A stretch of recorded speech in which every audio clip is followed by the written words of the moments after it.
tried to bury these guns. Corporate screw-ups, lawsuits that looked like a death sentence, cheap knockoffs that stained the name, even full-on bankruptcy. None of it mattered. You don't kill a legend that easy. These firearms faded out, locked away in safes and closets, but shooters dragged them back from the grave. Now they fly off the shelves faster than brand new polymer pistols. If you thought the classics were gone for good, think again. Tonight, we're talking about the iron icons that came back swinging harder than ever.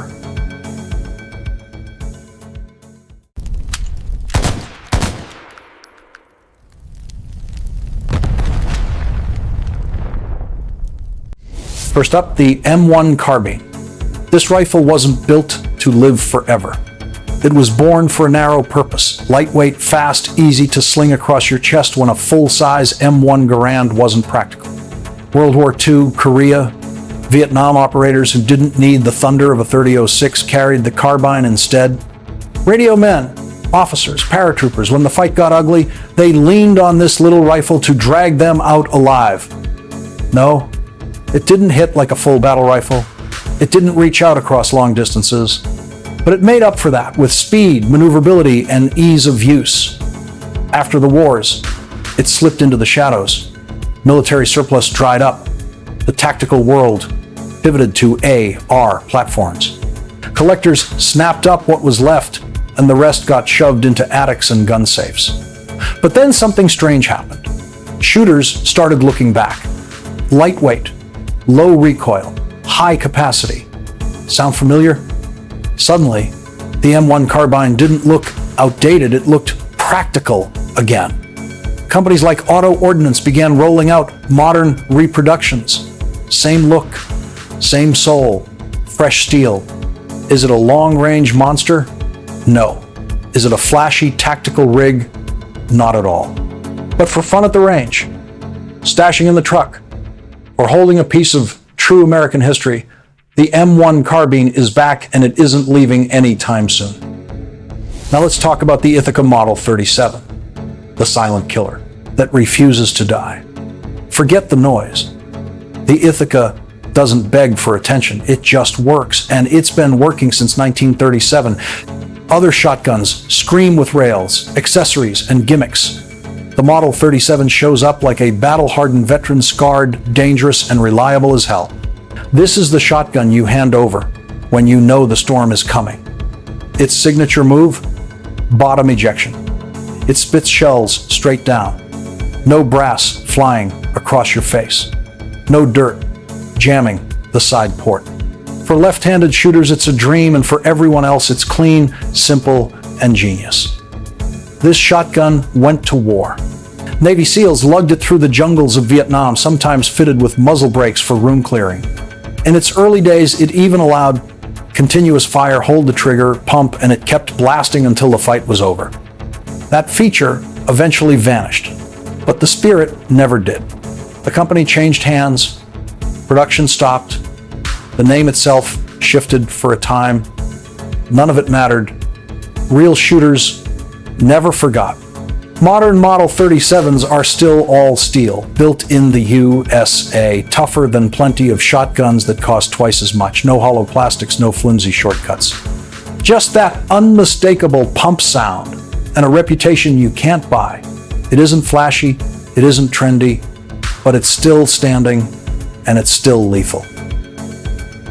And then comes the Ruger Security 6. Built like a brick, shoots like a champ. Before polymer pistols ruled the earth and striker fired became the standard, there was the Security 6. If you've ever gripped one, you know it wasn't built for games. Launched in the 1970s, this revolver was chambered in .357 Magnum. No fancy finishes, no fragile parts. Just pure steel and a workman's attitude. I'm here to get the job done. It became the sidearm for police, prison guards, and anyone who wanted a revolver that wouldn't quit when things got ugly. Shine didn't matter, performance did.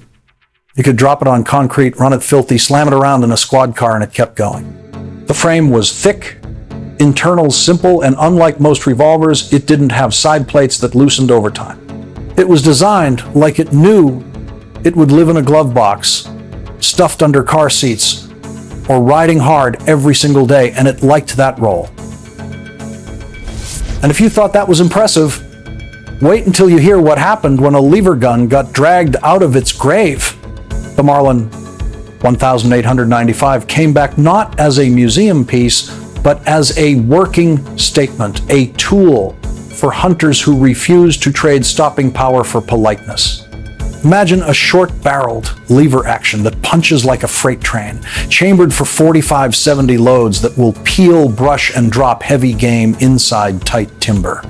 When the brand stumbled, quality slipped, and the press turned sour, the line lay dormant. Then a maker with grit rebuilt it from the ground up. Tighter tolerances, better metallurgy, and modern threading that lets you fit brakes or suppressors without butchering the forend. The result? A classic that behaves like a precision instrument, not an antique with attitude. Hunters buy them to work, not to stare at, and they move out of shops the same way a good buck moves out of cover, fast and definitive. Now picture a bolt action that carried a reputation heavier than its stock. The Winchester Model 70 came back because shooters refused to accept a second-rate heirloom. New manufacturing lines in South Carolina married modern CNC, work to the old-school controlled round feed and three-position safety that made the original famous. That wasn't nostalgia, that was demand. Long-range fans found something they could trust for consistent tracking and head-spaced accuracy. When you hand an upgraded Model 70 to someone who spent years with glass, wind calls, and logbooks, their grin says it all. This rifle is back where it belongs, out in the field and on point when it counts. Let's pivot to a revolver that made police holsters and movie close-ups look easy. The Smith & Wesson Model 19. People kept whispering that wheel guns were relics. The Model 19's return proved otherwise. Engineers reworked springs and tolerances so the trigger feels like it did in the Golden Age era, but with modern metallurgy that shrugs off today's hotter factory ammunition. Wood grips that fit the hand, balance that makes follow-up shots predictable. This isn't retro candy.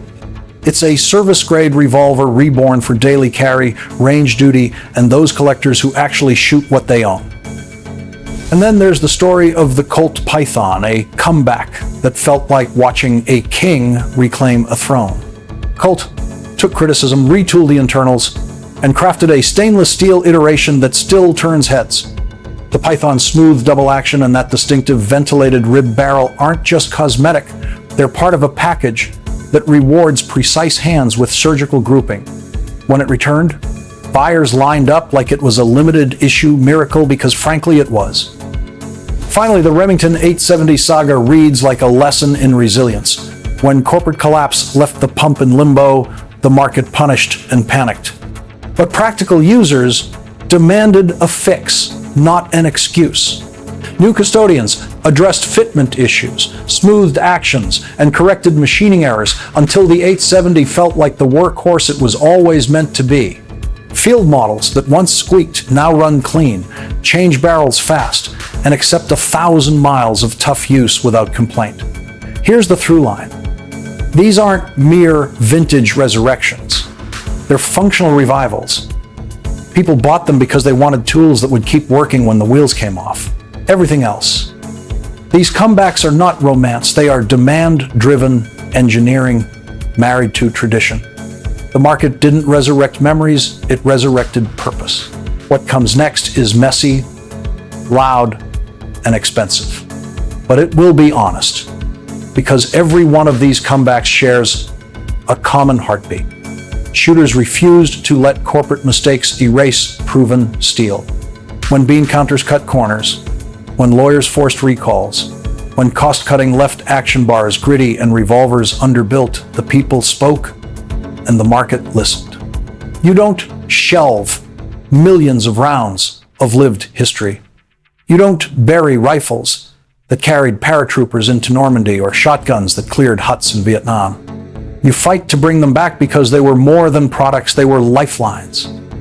The lesson is brutal. If a firearm is built right, it will always have a second life. You can't fake that kind of trust. You can't outmarket a pump shotgun that's been dragged through mud and still chambers clean. You can't convince a veteran that a plastic knockoff matches the feel of an M1 Carbine slung across his chest half a century ago. And you can't persuade a revolver purist that polymer triggers will ever sing like the cold steel of a tuned Python.